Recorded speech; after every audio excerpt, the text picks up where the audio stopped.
कानपुर में सवारियों को निशाना बनाकर लूट की वारदात को अंजाम देने वाले एक शातिर गिरोह का पुलिस ने पर्दाफाश किया है। इस गिरोह में एक ऑटो चालक और 3 महिलाएं शामिल थी, जो यात्रियों को झांसे में लेकर उनसे कीमती सामान लूट लेती थी। मामला सिवली क्षेत्र के ओरियारा गांव की रहने वाली रक्षा देवी से जुड़ा हुआ है। उन्होंने बताया कि 30 अप्रैल को वो अपने बेटे शशांक के साथ घाटमपुर में एक रिश्तेदार के शादी में शामिल होने गई थी। सिवली से ऑटो लेकर वे नमस्ता चौराहे पहुंची और वहां से शेयरिंग ऑटो में बैठकर आवाज विकास स्थित अपने भाई के घर जाने लगी। पीड़ित के अनुसार ऑटो में पहले से 3 महिलाएं बैठी थी। एक ने अचानक हवा में कुछ फेंका, जिसके बाद वो कुछ समय के लिए अचेत हो गई। बम्बा चौराहे पर उतरकर वो किसी तरह अपने भाई के घर पहुंची। जब उनके बेटे ने पैसे मांगे तो उन्होंने पर्स चेक किया और पाया कि उनके बैग में रखे करीब 15 लाख रुपए के जेवरात गायब थे। घटना की सूचना मिलते ही पुलिस सक्रिय हुई और मौके पर लगे आसपास के सीसीटीवी कैमरों की फुटेज खंगाली गई। जांच में ऑटो में मौजूद संदिग्ध महिलाएं नजर आई। पीड़ित की तहरीर पर मुकदमा दर्ज कर लिया गया।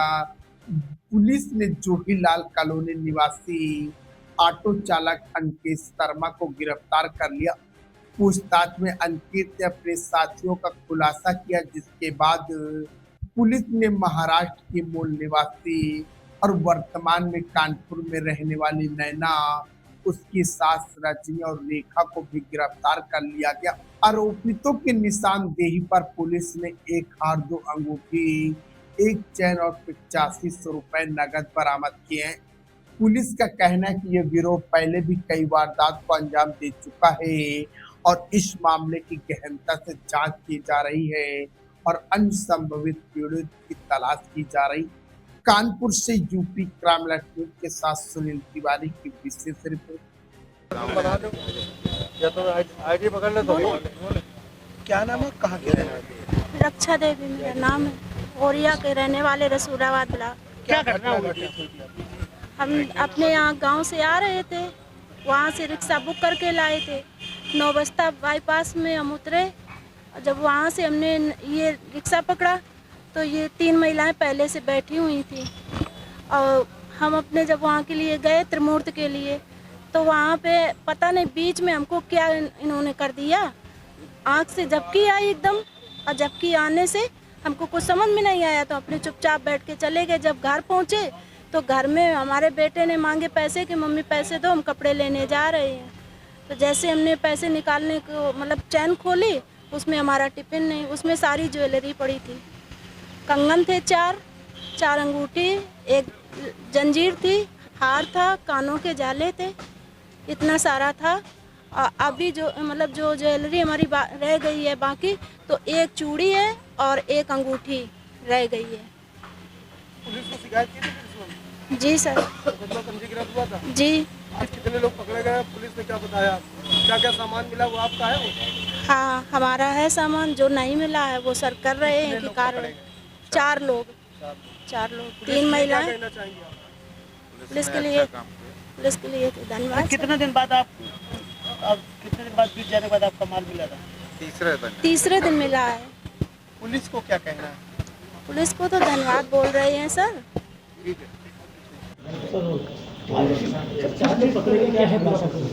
देखिए 30/4 को थाना नौबस्ता क्षेत्र में एक टप्पेबाजी या उसको चोरी भी कह सकते हैं, एक घटना हुई थी। एक महिला जो मूल रूप से कानपुर देहात की सिवली की रहने वाली थी, वो अपने यहाँ रिलेशन में त्रिमूर्ति अपार्टमेंट के पास उनको एक शादी में जाना था। इन्होंने एक ऑटो कानपुर देहात से बुक किया नौबस्ता चौराहे तक के लिए। वहाँ तक ये रिजर्व ऑटो से आई थी। उसके बाद इन्होंने एक पैसेंजर ऑटो पकड़ा। उस ऑटो में ड्राइवर के अतिरिक्त 3 महिलाएं पहले से बैठी थीं और जब ये उसमें और इनका पुत्र उसमें सवार हुआ तो इनका ये कहना है कि 1-2 मिनट के लिए ऐसे लगा कि जैसे कुछ अनकॉन्शियस ये हो गई हैं, कोई इनको नशीला पदार्थ है या कोई ऐसी चीज़ वहाँ पर इनको सुंघाई गई जिससे वजह से थोड़ी देर के लिए अचेतन अवस्था में पहुँच गई थी। और उसके बाद जब ये अपने घर पहुँची हैं तो इनके पुत्र ने इनसे पैसा मांगा किसी चीज़ के लिए। तो जब इन्होंने अपना पर्स खोला तो उस पर्स में से इनके कैश और लगभग इनकी 15 लाख रुपए की ज्वेलरी थी उसमें, वो सारी ज्वेलरी उसमें गायब थी। इस पर इन्होंने सूचना थाना नौबस्ता को दी थी और थाना नौबस्ता ने इसमें FIR दर्ज करने के पश्चात इसमें कुल 250 कैमरे जो विभिन्न स्थानों पर लगे थे उनको देखा गया और उन कैमरों के माध्यम से उस ऑटो की पहचान हुई। पहले उस ऑटो के ड्राइवर को पकड़ा गया और जब उससे कड़ाई से पूछताछ की गई तो उसने ये बताया कि 2000 रुपये पर डे के हिसाब से ये लोग किराए पर ऑटो देते हैं और इसमें ये जो महिलाएं हैं ये शातिर टप्पेबाज टाइप की महिलाएं हैं जो मूल रूप से यवतमाल डिस्ट्रिक्ट महाराष्ट्र की रहने वाली हैं और थाना गोविंद नगर के रेल बाज़ार चौकी के पास इनका डेरा है जहां पर अस्थायी रूप से ये लोग रहते हैं। पूर्व में भी इस गैंग की 4 महिलाएं थाना बर्रा में हुई एक घटना के संबंध में जेल जा चुकी हैं और ये उनका दूसरा ग्रुप है जिसमें इन तीनों महिलाओं की गिरफ्तारी हुई है और इसमें लगभग संपूर्ण माल, अभी एक कंगन और एक अंगूठी इनका नहीं मिल पाया है, उसमें कुछ 1-2 लोग अभी मिसिंग हैं, उनकी हम लोग तलाश कर रहे हैं। इस प्रकार से लगभग संपूर्ण माल इनका बरामद हुआ है और ये थाना नौबस्ता की टीम, हमारे ADCP साहब, ACP और इंस्पेक्टर नौबस्ता और उनके जो चौकी इंचार्ज और अन्य जो उन्होंने टीम गठित की थी, सबने इसमें दिन रात परिश्रम करके इस घटना को वर्कआउट किया है और लगभग सारे अभियुक्तों की गिरफ्तारी करते हुए संपूर्ण माल की भी बरामदगी की है। इसमें वादिनी की स्थिति बहुत गड़बड़ हो गई थी, बीच में वादिनी स्वयं में काफ़ी परेशान थी और उनका सामान जाने से काफ़ी आहत भी थी वो, लेकिन इस केस के वर्कआउट होने से निश्चित तौर से अपराधों पर विराम लगेगा।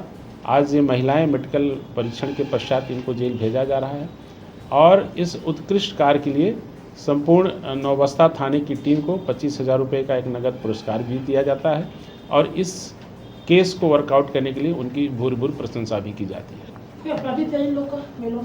इसमें ये पूर्व में ये तो रेखा और ये रजनी और इसमें अगली नैना है, ये आपस में रिलेशन में हैं, सास बहू भी हैं और इनके ऊपर 3-3, 4-4 मुकदमे सबके ऊपर हैं। पूर्व में ये लोग जेल जा चुके हैं और इसमें हम लोग भविष्य में इन सभी पर गैंगस्टर एक्ट के तहत भी कार्रवाई करेंगे। वो बीच वाली वो सास है।